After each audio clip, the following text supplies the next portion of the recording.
Coloring within the lines. Florida's standardized testing for K through 12 is just that, standard, or even substandard.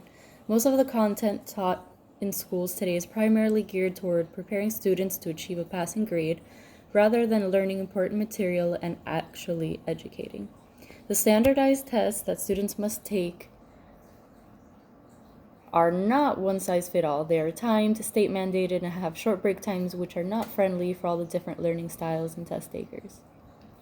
Since 2002, No Child Left Behind law was enacted and is holding schools accountable for failing students, which in turn dictates the funding which they receive moving forward.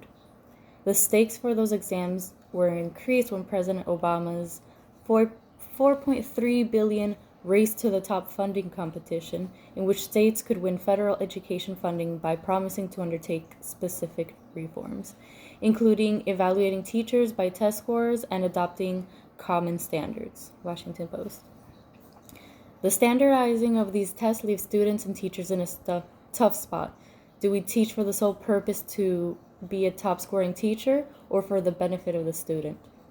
These are the moral questions being asked by teachers and school officials regarding the large amount of content that needs to be taught in order for the students to successfully pass standardized tests. Not all students test well, and for a standardized test to determine college placement and the advancement to the next grade is not fair for students. Learning styles differ from person to person. Whether you learn better by being verbally explained something, you need to visually see what is being taught, or learn best by reading and writing yourself.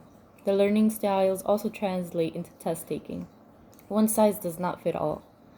Not only do standardized tests discriminate against students with test taking issues, but standardized tests cause students stress and can affect their confidence.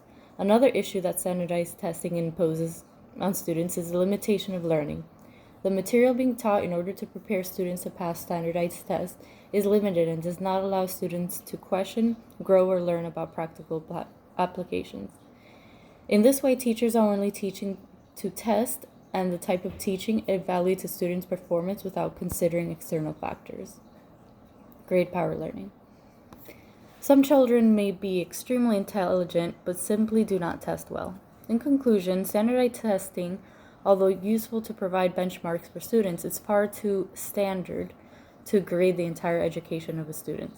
The unknown factors, such as home life, test anxiety, can damage the student's chances at passing a benchmark. Even one bad performance on a test on any given day can negatively impact the grades.